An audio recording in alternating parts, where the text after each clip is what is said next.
그 11장 49절 말씀 보면 똑같은 말씀 하는데요. 가야바는 유대인들에게 한 사람이 백성을 위해서 죽는 것이 유익하다 권고하던 자와 그 말씀이 비슷합니다. 똑같습니다. 근데 이 말씀은 나사로를 살리고 많은 사람들이 예수님을 따를 때 그때 그 당시의 배경으로 좀 보면 이런 상황이 있어요. 지금 유대인들이 로마의 속국으로 있지 않습니까? 그러니까 유대인들은 그 상황 속에서 벗어나고 싶었죠. 여러분 그러지 않았겠어요? 그런 찰나에 로마에서는 민중 봉기가 일어날 것을 두려워하고 또 유대인의 입장에서는 메시아가 빨리 와서 자기 나라를 회복해 줬으면 좋겠고 이런 갈등 구조가 있는 거예요. 그때 지금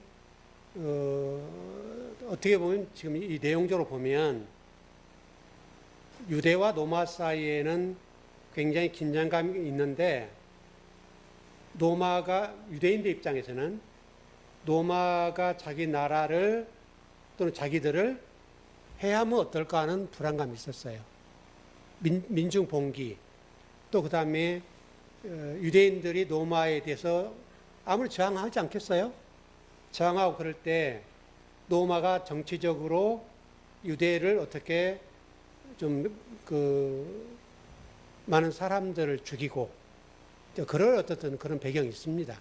바로 그 상황인데 그래서 지금 가야바가 이름 아시는 대로 안나스의 장인이 아닙니까? 대제사장 장인인데 그러면 성경적으로 풀고 말씀대로 풀어서 얘기를 했어야 되는데 어떤 한 사람의 희생을 시켜서 이 어려움을 극복해내자 이런 쪽으로 지금 풀어가는데요.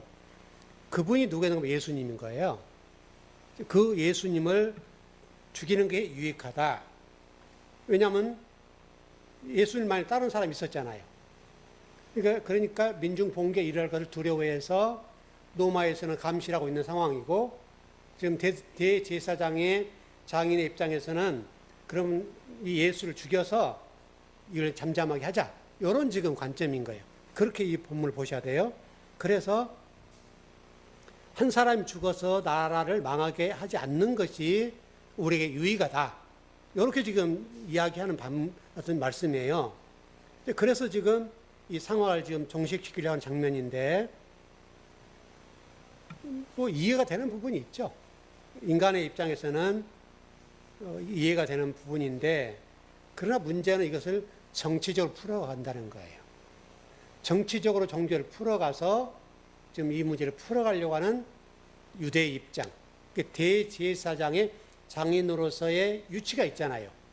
실질적으로 사유가 대제사장이지만 힘은 이쪽이 많은 거예요. 장인이 세요. 그러니까 지금 그런 상황 같아요. 그래서 지금 이 이야기가 현대에도 지금 그대로 적용이 되는데요. 희생 논리라고 그래요. 희생양 논리라고 그러는데 여러분 정치를 가만히 보면 굉장히 어려움이 지금 어떤 정치에 있다 생각하고 그럼 이걸 타개하기 위해서 어떠한 사람을 희생시켜버려요. 여론을 이쪽으로 틀어버린단 말이에요.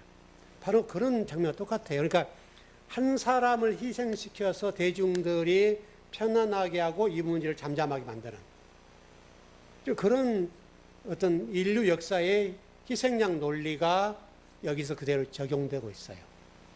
근데 여러분 지금 이게 가야바의 입장에서는 정치적인 희생 논리를 통해서 사회를 안정시켜야 된다.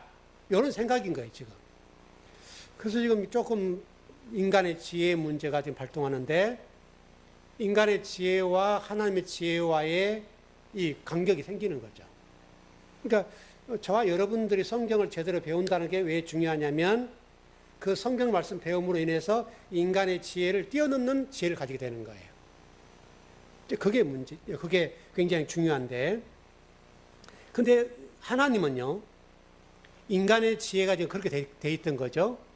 근데 하나님은 그들의 원하는 대로 그 예수 그리스도를 십자가에 못 박아요. 정면 돌파하는 거예요. 그래서 합력하여 선을 이루는 방향으로 이것을 끌고 가버리는 거예요. 이게 지금 하나님의 지혜예요. 하나님의 약속을 이루는 방법이에요. 그러니까 이게 지금 우리가 생각하는 것 너무나 다른 거죠. 여러분 6월절 희생양도 있는 것처럼 마찬가지예요. 어쨌든 그런 어떤 일이 복합적으로 지금 이 본문에 깔려 있는 거예요. 그 요한복음 11장으로 한번 가볼까요? 51절, 52절이네요.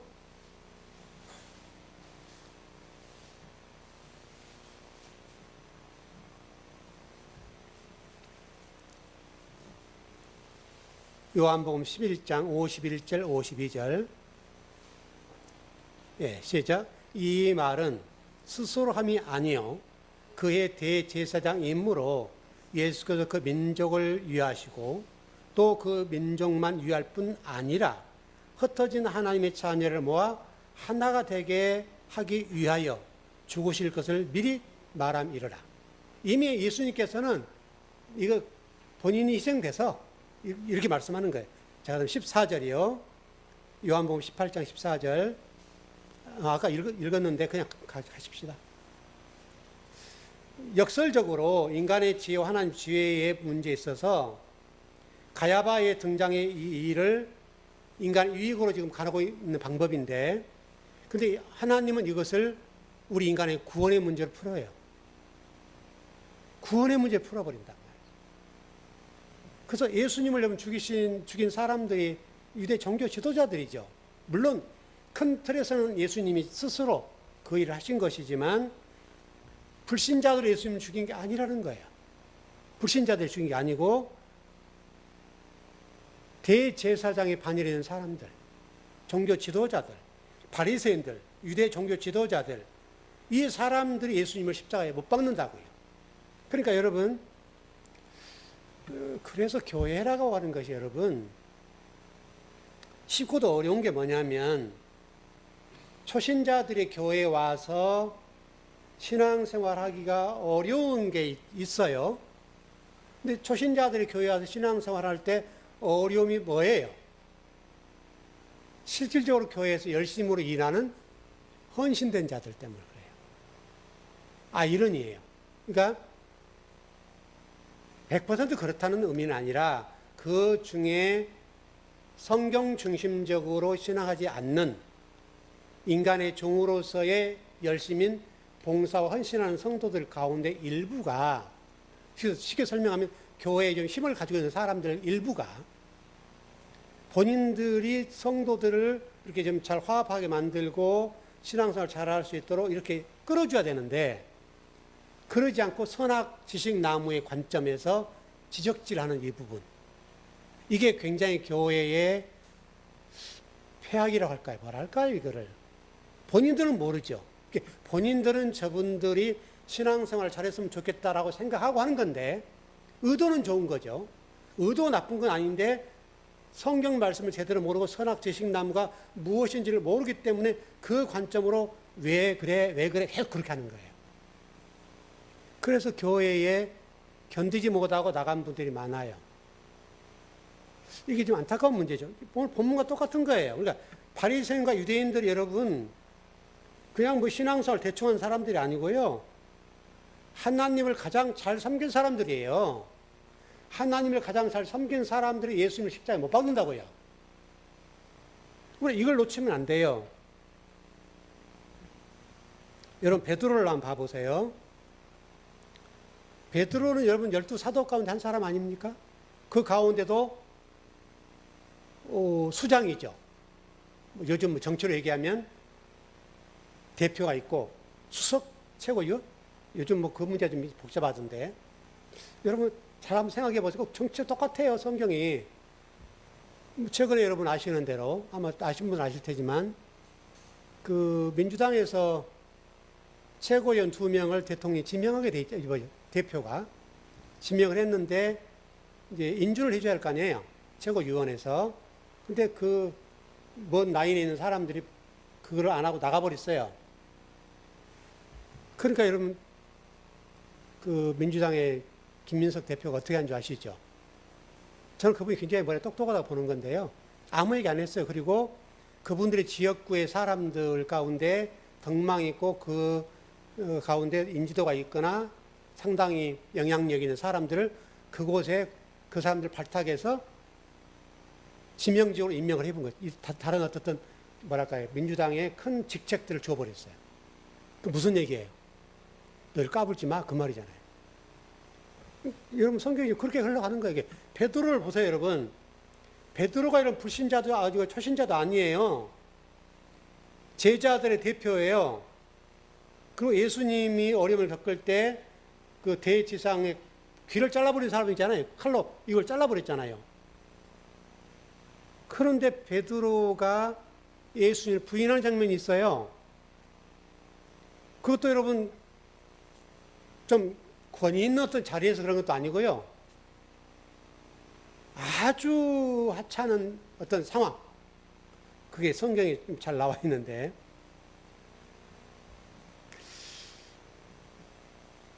그것 때문에 여러분 지금 이 베드로가 아주 나락에 떨어진 장면 있잖아요. 안타까운 문제인데 그러면 한번 우리가 생각을 해봐야 돼요. 베드로가 그렇게 부인을 했다. 그러면 베드로가 이렇게 부인한 예수님에 관해서 수제자하고 예수님을 따라다니는 사람이고 예수님 불렀죠. 그런 사람인데 왜 그러면 예수님을 부인했을까? 근원적인 이유가 뭐냐? 왜냐하면 베드로는 자기 목숨도 던진다는 사람 아니에요. 예수님을 위해서 내가 목숨을 던질게요. 이런 사람이었거든요. 그런 사람이 왜 그랬을까? 여러분 15절 가보세요. 18장 15절 시작. 시몬 베드로와 또 다른 제자 하나가 예수를 따르니 이 제자는 대제사장과 아는 사람이라 예수와 함께 대제사장 집들에 들어가고. 지금 보니까 여기 다른 제자가 나오네요. 다른 제자는 성경에 기록되어 있지 않습니다만은 전체적인 여러 해석자들의 결론이 뭐냐면 저자, 요한복음의 저자인 사도 요한일 것이다. 그렇게 추정합니다. 일단 사도 요한을 보고요. 어떻든 사도 요한이 대제사장을 알고 있었다. 그래서 예수님과 함께 지금 대제사장의 집들로 들어가요. 근데 여러분 이때 어떤 일이 벌어져요? 베드로가 들어갔어요, 안 들어갔어요? 안 들어갔어요. 자, 그게 16절이에요. 예, 시작. 베드로는 문 밖에 섰는지라 대제사장과 아는 다른 제자가 나가서 문 지키는 여자에게 말하여 베드로를 데리고 들어왔더니, 지금 요한과 예수님과 대제사장 앞으로 뜰에 갔습니다. 베드로는 지금 밖에 있어요. 그래서 지금 요한이 여자분에게 시키는 거예요. 베드로 데려와. 이렇게 하는 거죠. 그 장면이죠. 17절이요. 정리되시죠? 네, 시작. 문 지키는 여종이 베드로에게 말하되 너도 이 사람의 제자 중 하나가 아니냐 하니 그가 말하되 나는 아니라 하고. 여러분 상황을 보자고요. 베드로가 지금 예수님이 제자냐고 물었던 이 여종에게 뭐라고 하는가 하면 나는 아니다. 쉽게 설명하면 나는 이 예수님의 제자가 아니야. 이렇게 대답한 장면이잖아요. 이게 지금 베드로가 이렇게 하는 거예요, 지금. 지금 그럼 상황을 보자고요. 지금 대제사장이 있는 뜰에 예수님과 요한이 들어갔고, 요한이 여자에게 베드로를 좀 데리고 와. 이렇게 했어요. 그러면 베드로를 데려오라는 이 말은 대제사장이 베드로에 대해서 생명의 위협을 가하려고 하는 게 아니었죠. 또 실질적으로 그 밖에 있는 밖에 있는 곳에서 베드로가 생명의 위협을 느낀 것도 아니죠. 그런 장면도 아니에요, 여러분. 그래서 여러분 제가 제목을 에고, 에미, 우쿠, 에미 이렇게 잡았잖아요. 이 부분 때문에 그래요. 나는 아니야 하고 한 건데 이게 우쿠 에이미라는 단어예요. 나는 아니야 요 말이에요. 우쿠 에이미, 에고 에이미 이렇게 답을 해야 되거든요. 그런데 우쿠 에이미, 나는 예수님의 제자가 아니야 이렇게 하는 거예요 지금. 그러니까 이게 지금 이해가 안 되는 부분이에요. 죽임을 당할 만큼 생명의 위협을 느꼈거나, 만일 베드로가 들어가게 되면 뭐 고초를 당한다거나 어떤 그런 뭐가 있어야 되겠는데 전혀 그런 게 없는데 베드로가 그렇게 얘기를 하고 있단 말이에요. 한번 마태복음 한번 가보십시다. 마태복음 26장 32절 35절 가봐요.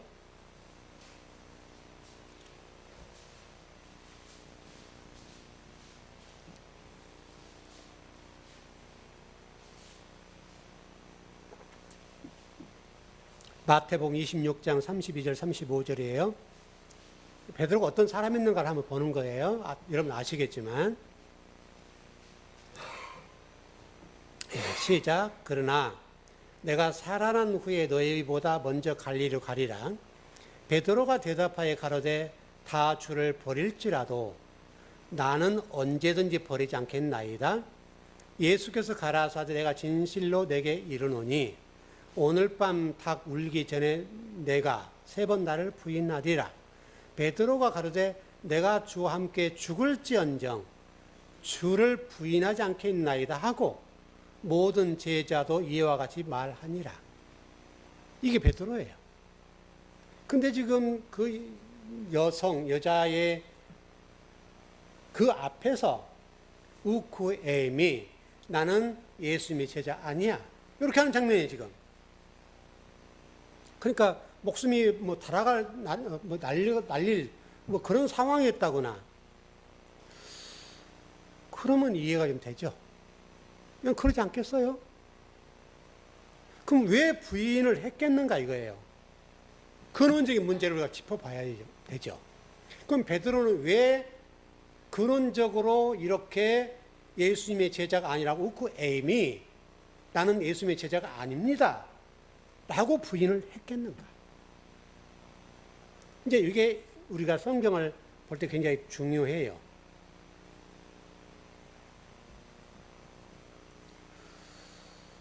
적어도 베드로 정도 되면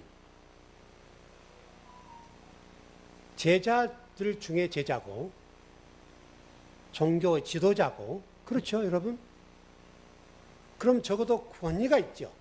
그러니까 예를 들어서 아까 제가 조금 뭐 세상 정치 얘기를 좀 했습니다만은 수석 최고위원이면 김민세가 싫어요. 그러면 싫은데 그거를 빠져나갈 만한 어떤 결정적인 그런 뭔가 있을 때 나가면 그래 최고 수석위원이 그렇지, 최고위원이 그렇지, 이렇게 말이 나올 수 있는데 그렇다고 이게 통과가 되는 것 안 되는 것도 아니고 목 부리는 느낌이란 말이에요. 목리. 그러면 나중에 여러분 공천이 2년 후에 있죠. 그 이미 그 지역의 최재성이라는 사람을 무슨 특본가 뭐로 임명했거든요. 그럼 이분은 사선위원이에요. 나이도 어려요. 그러면 어떤 그림이 그려져요? 저 같은 사람도 이렇게 보면 한 방 먹였네 이렇게 보는 거예요. 그런 장면이 지금 베드로 입장을 생각해 보자고요. 베드로도 지금 수석 최고위원처럼 제자 중에 제자예요.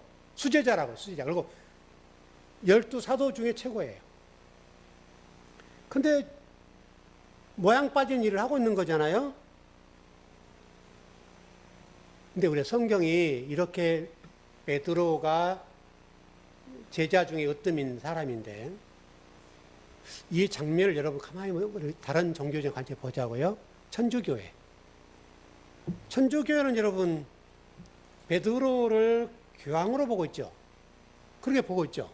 그러니까 성경 지금 요한복음의 저자와 우리 사복음서의 저자들은 베드로의 민낯을 그대로 보여주고 있죠. 이게 성경이야죠.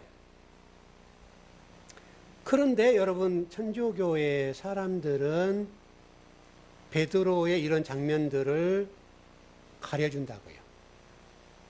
그리고 교황으로 인정해줘요. 그게 좀 재밌지 않아요? 얼마나 성경에서 벗어난 일을 하는가, 이렇게 되고요. 근데 근원적으로 접근을 해볼게요. 베드로가 여러분 예수님을 몇 번 부인했죠? 3번 부인했죠.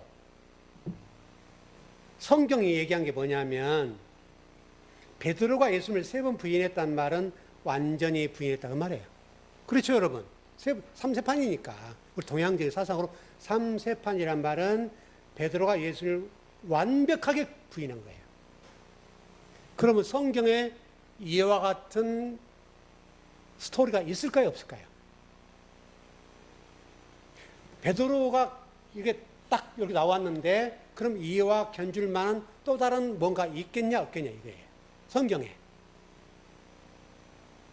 떠오르는 게 있어요, 여러분? 창세기로 가보세요. 잘 안 떠오르시죠?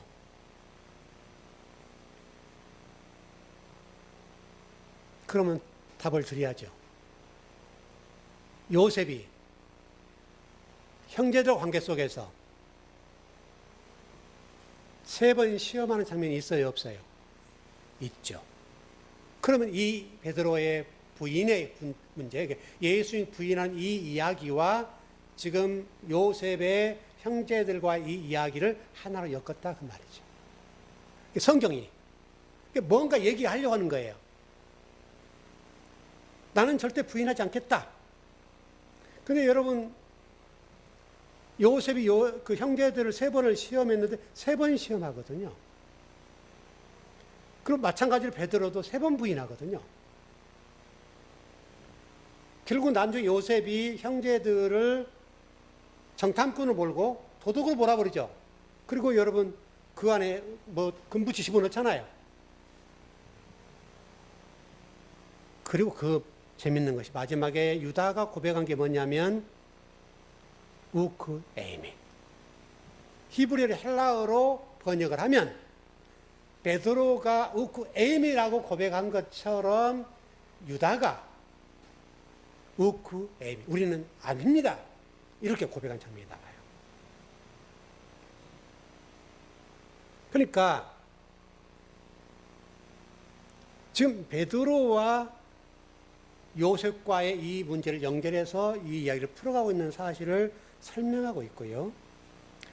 또 성경 요한복음은 베드로와 베드로 사이에 예수님의 순환의 장면을 집어넣었어요. 앞에 베드로와 뒤에 베드로가 있고 그 중간에 예수님의 순환의 장면. 우연일치가 아니라는 거예요. 그래서 요한복음 18장에서 19절, 24절 이게 예수님 순환의 장면이 나오거든요. 앞뒤가 베드로의 이야기예요. 자, 그럼 정리를 좀 해보겠습니다. 그러니까 이게 이제 샌드위치 기법이라고 그러는데 성경에서는 베드로가 지금 이렇게 좀 부인하는 장면이 나오는데 그럼 베드로는 3번 부인했던 말씀을 드렸으니까 왜 그랬을까? 왜 그랬을까?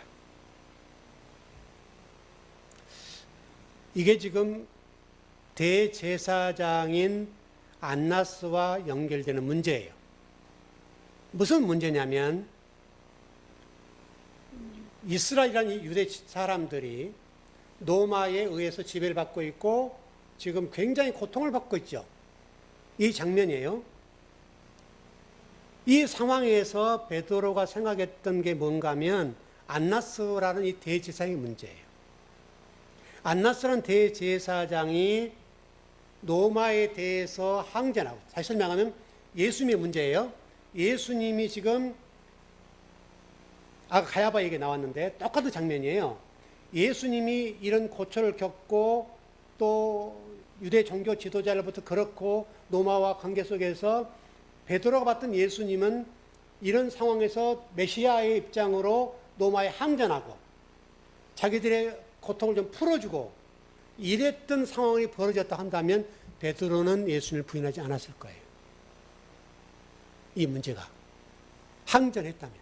그러니까 예수님이 지금 로마의 관계 속에서나 지금 안나소 이 종교 지도자의 관계 속에서 아주 메시아다운 또 왕다운 그리스도다운 모습을 전혀 안 보여주거든요. 항전하지 않아요. 싸우지 않아요. 죽이자고 하게 너 죽여 하는데 죽여 이렇게 되는 거예요. 그러니까 베드로 입장에서는 지금 어부였잖아요, 여러분. 어부였던 사람인데 어부라는 직업을 버렸어요. 그러니까 베드로가 어부로서 버린 것은 자기의 의지가 아니었죠.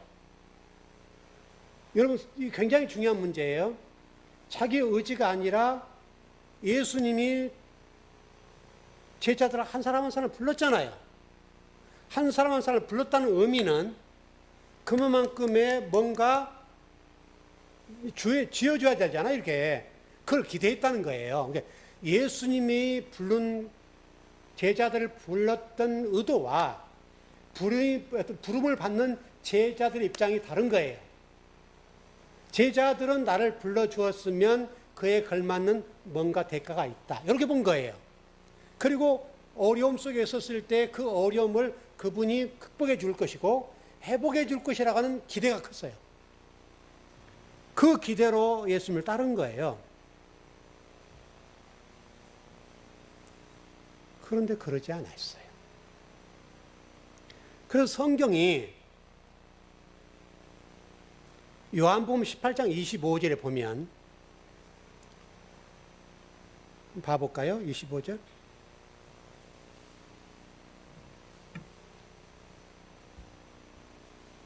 내용이 여러분 뭐예요? 뭐 하고 있는 장면이에요? 네? 베드로가 불 쬐고 있는 장면이죠.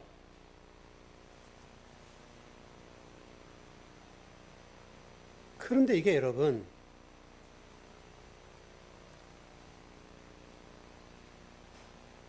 한번 봅시다. 18장 18절이죠. 25절 18절 봐봐요.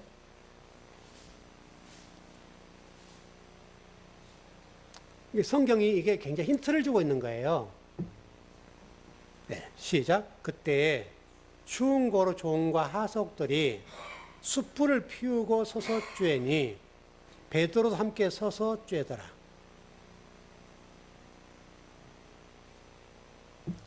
21장 9절 한번 가봐요. 재밌는 장면 같아요, 저는. 21장 9절. 예, 시작. 육지에 올라와 보니 숯불이 있는데 그 위에 생선이 놓였고 떡도 있더라. 숯불이 있죠, 숯불. 예수님을 부인했던 그 베드로의 장면 속에도 숯불이 등장하죠.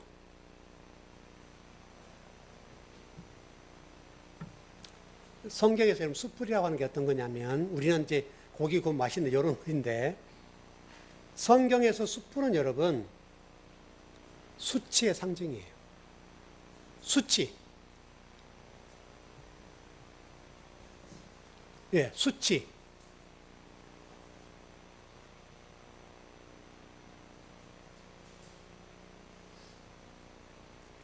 그런데 이게 굉장히 중요한 게 뭐냐면 하나님은 저와 여러분들에게 이와 같은 수치를 통해서 숯불을 통해서 주님을 알아가는 장면으로 우리를 끌고 가신다는 거예요.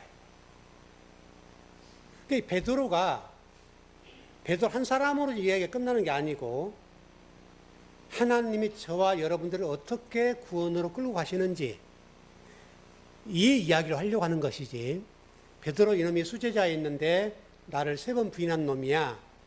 여러분 성경을 그렇게 보면 안 된다는 거예요. 이 숯불이라고 하는 걸 등장을 시켜서 저와 여러분들이 원래는 하나님 앞에 저와 여러분 수치스러운 종들이었어요. 원래 지옥 사람들이었으니까. 선악 지식 남을 따른 사람들이었기 때문에 저와 여러분들은 주님의 입장에서 원래 수치스러운 장면이에요. 그런데 그것을 그 수치를 통해서 저와 여러분들을 구원으로 끌고 가시겠다. 여러분 성경 원래 그렇잖아요. 여러분 성경에 그런 말씀 있지 않아요? 병든 사람에게 의사가 필요하지 병 앓는 사람은 의사 필요 없어. 그렇게 말씀한 게 있죠. 여러분 성경이 그거예요. 원래 우리가 지옥 백성이 우리 창세기 1장에서 설명하는 것처럼 지옥 백성이 우리는 원래 하나님 버림받은 사람들이에요. 하나님과 대적 관계란 거예요, 여러분. 원래 우리가 사탄이란 말이에요. 근데 그런 사람들을 하나님의 사람으로 만들어 놓을 거야. 여기 성경이라고 그랬잖아요. 그 창세기 1장의 설계도 그대로예요, 그대로. 예수님의 제자인 베드로인 이 수제자가 나중에 여러분 이제 뭐 성경에 나와 있지 않지만 성경 외적인 문서들을 보면 예수님이 돌아가신 다음에 진짜 제자가 됐죠. 진짜 제자가 된 다음에 자기가 죽게 됐을 때 어떻게 죽어요? 베드로는 십자가를 바르게 못 져요. 거꾸로 지고 죽어요. 거꾸로. 문서에 본 문서. 성경에 나와 있지는 않는 것이지만 그게 무슨 얘기냐면 예수님이 바르게 십자가를 지고 돌아가셨으니 나 같은 사람은 그럴 수 없으니 나를 거꾸로 매달라라. 진짜 사도가 된 거예요. 진짜 제자가 된 거예요. 그러니까 이 숯불이라고를 통해서 우리가 던져준 메시지가 굉장히 중요한 거예요. 원래 우리가 이런 수치스러운 하나님의 사람이었다는 거예요. 그러니까 우리가 아까 제가 이런 설명을 드렸잖아요. 초신자들이 교회에 왔는데 이 초신자들을 힘들게 하는 사람들이 누구냐? 선악지식나무로 열심히 성도들이 지적질하기 시작하니까. 그러니까 좀 부족하면 시간 지나면 좋아질 거예요. 이렇게 다독거려서 성도를 끌고 갈 것이 아니라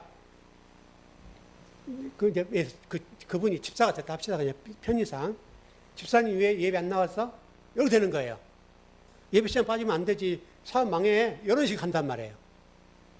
그럼 자식들 잘 안 된다니까? 이렇게 하는 거예요.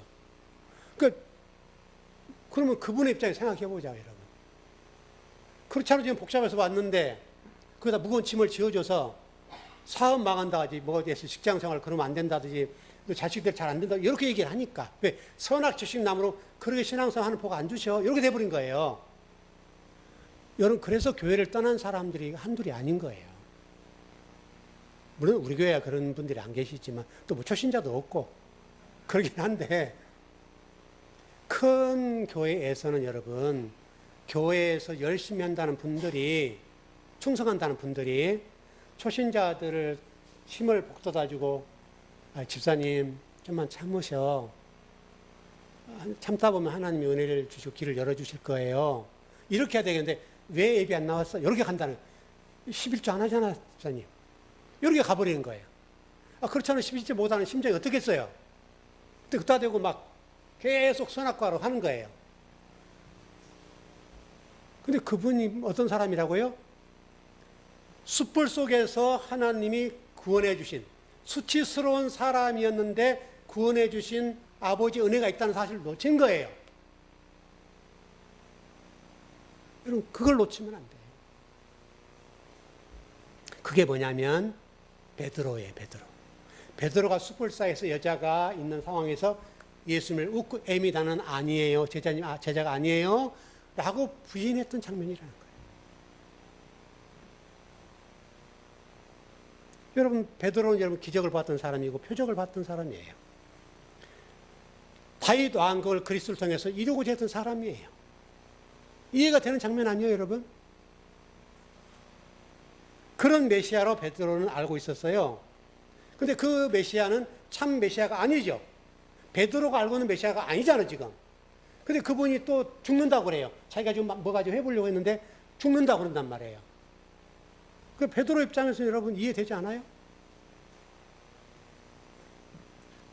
그래서 하나님이 베드로 하여금 자기 자신을 부인하도록 만드는 과정이 이 과정인 거예요. 숯불에서 여자가 있는 상황 속에서 예수님이 나는 그의 이미 나는 제자가 아니에요. 그 과정을 통해서 철저히 하나님이 베드로로 하여금 자기 자신을 부인하게 만들어요. 여러분 우리 인간 사이에 가장 힘든 게 뭔지 아시죠? 나를 부인하는 것. 나를 부인하는 것. 이게 굉장히 힘들어요. 이게 고래심줄보다 강하다고 그러잖아요. 이게 고집이. 우리 그 부분이. 그걸 놓기가 여러분 굉장히 어려워요. 근데 하나님이 그걸 부시고 들어오는 거예요. 들어오는 방법이 뭐겠어요? 그 사람이 가장 아끼거나 살아가는 그 부분을 들고 들어오는 거예요. 그래서 하나님 부셔요. 그 부시는 작업을 빨리 깨달으면 복이죠. 그러니까 여러분 이제 신앙생활 오래 하고 해서 주의 종들이나 말씀을 많이 아는 분들은 성도들이 볼 때 보면 보이잖아요. 그럼 그 부분을 하나님 건들고 들어오고 부시기 위해서 들어오신 걸 알기 때문에 그 부분을 이야기를 해주잖아요. 집사님, 하나님 이렇게 일하시는 것 같은데 그 부분을 빨리 놓으세요. 라고 얘기하면 들어요, 안 들어요?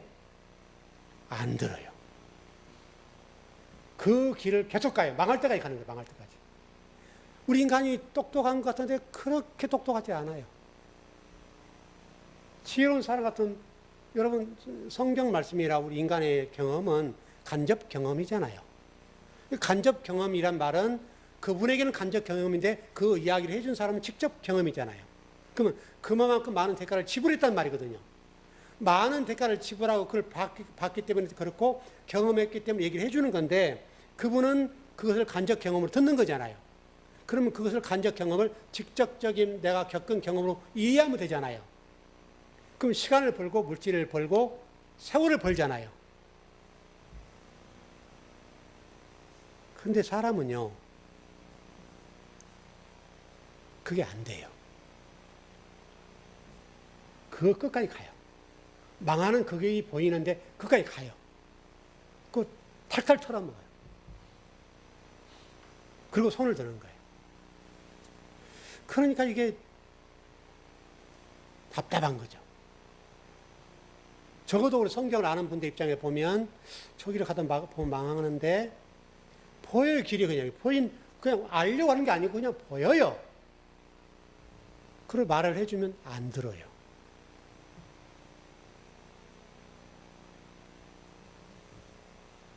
그게 여러분 성경이에요. 숯불이라고 하는 것이 바로 그거예요. 여러분. 숯불을 통해서 내가 지금 다른 예수님을 섬기고 있구나. 여러분 그것만 깨달으면 돼요. 그래서 제가 여러분 그런 얘기를 많이 했는데 제가 만약 신학교의 교수라고 한다면 신학생들에게나 목회자들에게 만약 세미나를 한다 합시다. 가장 먼저 얘기할 게 뭐겠어요? 우리 목회자 할 얘기가 많잖아요.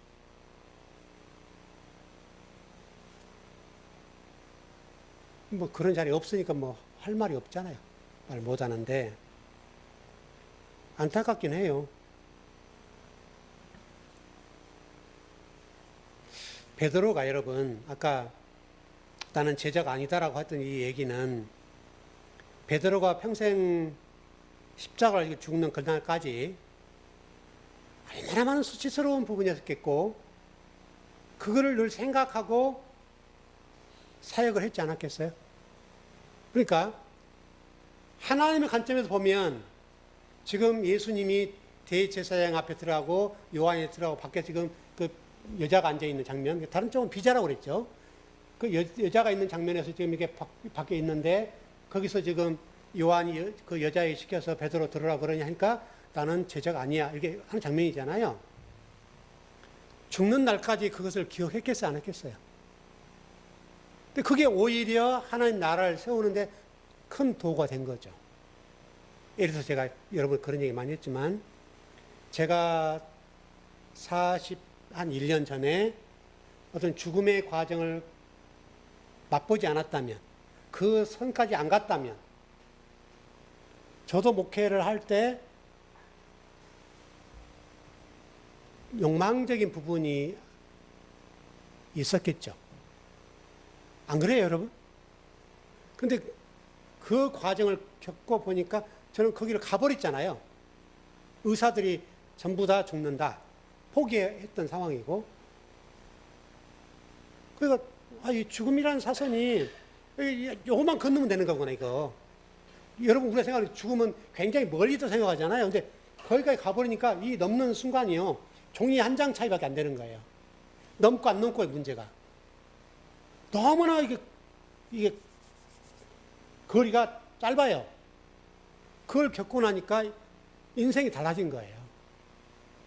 그 인생이 아니었다면, 그 경험이 아니었으면 지금 베드로랑 똑같은 거예요. 근데 이게 하나님 나라의 유익인 거예요. 그러니까 우리가, 여러분도 마찬가지입니다만은, 웃고 에임이라는 이 사실이 우리도 과거에 있었지 않았겠어요? 여러분에게 나름대로 그런 나름대로 어떤 체험적인 신앙이 있을 텐데, 그 체험적인 신앙을 밑바탕에 깔고 내가 하나님을 바라보고 신앙을 한다면 하나님 나라의 입장에서 손해가 아닌 거예요. 그때 여러분 좀 속된 말 해볼게요. 베드로 입장에서는 쪽팔린 사건이잖아요. 그래요, 안 그래요? 진짜 쪽팔린 사건이잖아요, 여러분. 수제자인데.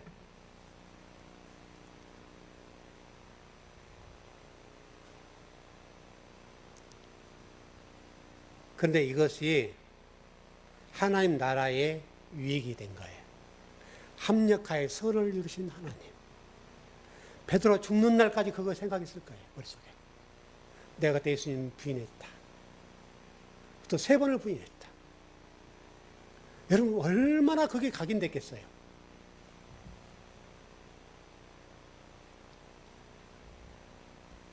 갈라디아서 2장 20절에 좀 정리를 해보십시다.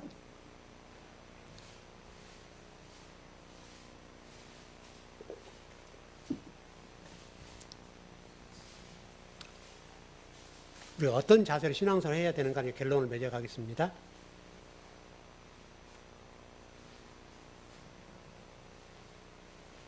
갈라디아서 2장 20절, 우리 많이 읽었던 본문인데요.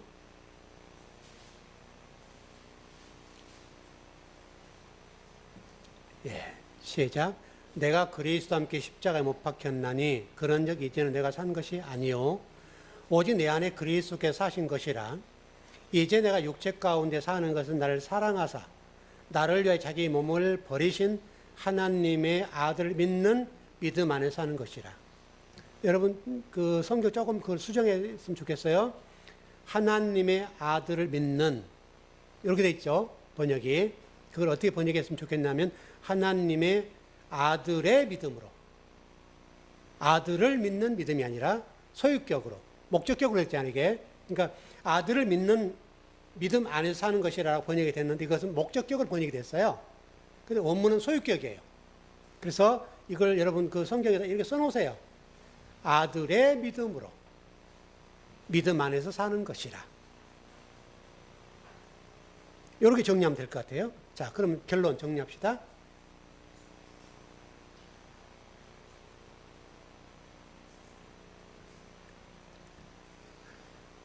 여러분 겟세마네 예수님의 기도 잘 아시죠? 아버지여 나의 원대로 하지 마옵시고 아버지의 원대로 하십시오.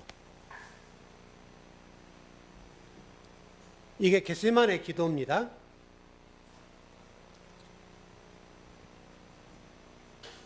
저와 여러분도 마찬가지로 우리의 신앙생활하고 하는 날을 세워갈 때 아버지의 나의 원대로 하지 마옵시고 아버지의 원대로 되기를 원합니다. 이게 우리 신앙인들이 지향해야 될 거예요. 27절 간단하게 정리할게요. 똑같은 얘기를 다 했는데 시작. 이에 베드로가 또 부인하니 곧 닭이 울더라. 여러분 이스라엘 가보면 그 베드로 그 십자가에 닭이 이렇게 수탉이 있잖아요. 근데 진짜 이걸 수탉으로 이해하신 것 같긴 한데 유대인들 그런 것 같긴 해요. 근데 이걸 제사장을 비유한 거예요. 제사장.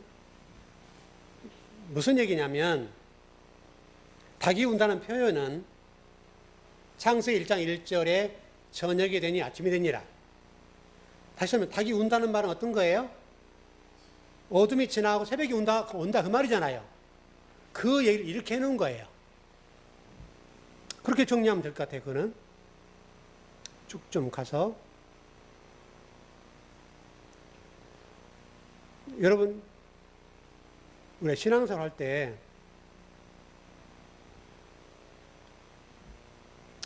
그 신앙생활을 이렇게 이해하는 분들도 있더라고요.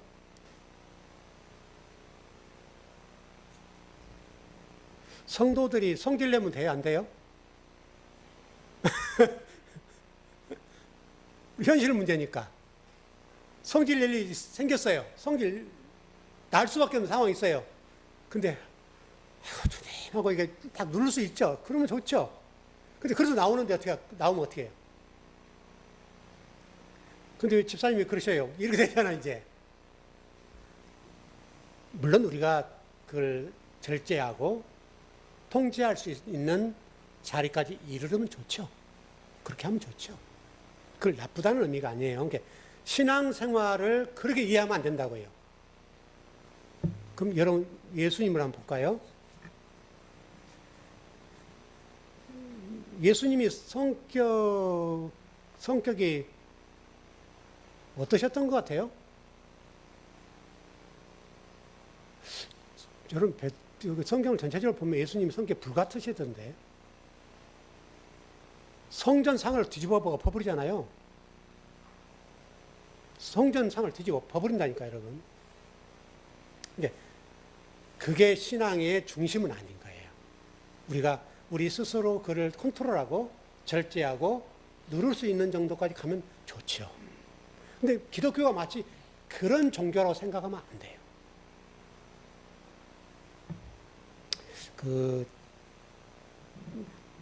제 나름대로 생각인데,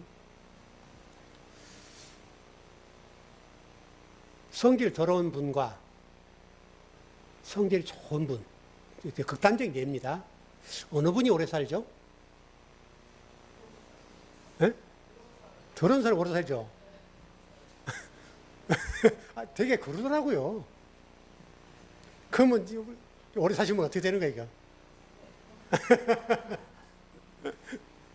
무슨 얘기냐면 담아놓은 차고 품어버리면 속병이 없으니까 스트레스 덜 받으니까 그런 의미인데, 근데 요즘 여러분 우리 대한민국에 지금 100세가 넘은 분이 8,500명이 넘는데요. 100세가 넘어간 분이 8,500명. 어마어마한 거죠, 여러분. 그만큼 좀 좋은 나라예요.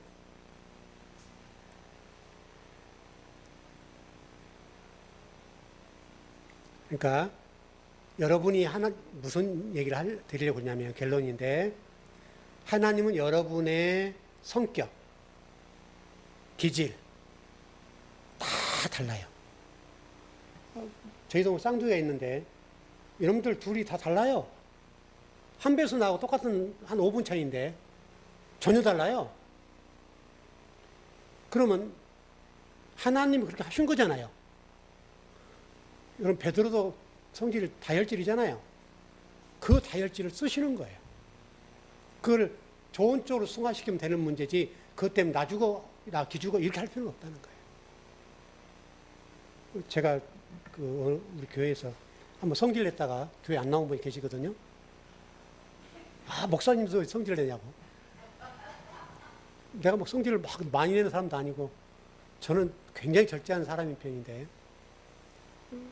그런 상황이 있었어요. 여러분 아시죠? 그때 그런 상황이 좀 성질이 날 수밖에 없는 상황인데 그렇다고 교회를 안 오셔요. 이제 그런 거 있다는 거예요. 그러니까 목사는 사람 아니에요? 목사는 사람도 아니죠. 여러분 목사도 감정이 있잖아요. 그러니까 여러분이 가지고 있는 그거를 너무나 내는 이 성질 더러워서 천국 못 갈 것 같아 이렇게 하지 말라는 거예요. 여러분 아시겠죠?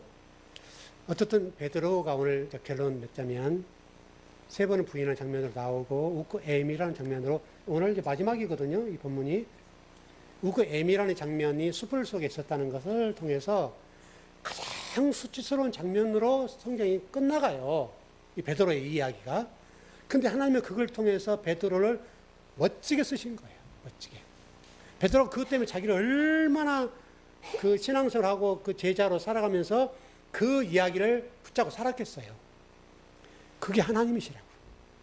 여러분 그걸 놓치지 마시고 하나님 나라가 그래요, 여러분. 여러분이 가지고 있는 기질을 하나님 쓰시는 거니까 그 기질을 가지고 너무나 낭망하지 않았으면 좋겠어요. 그것을 더 승화시켜 쓰시는 하나님, 그분을 보시라고요. 그 복이 넘쳤으면 좋겠어요. 기도하겠습니다.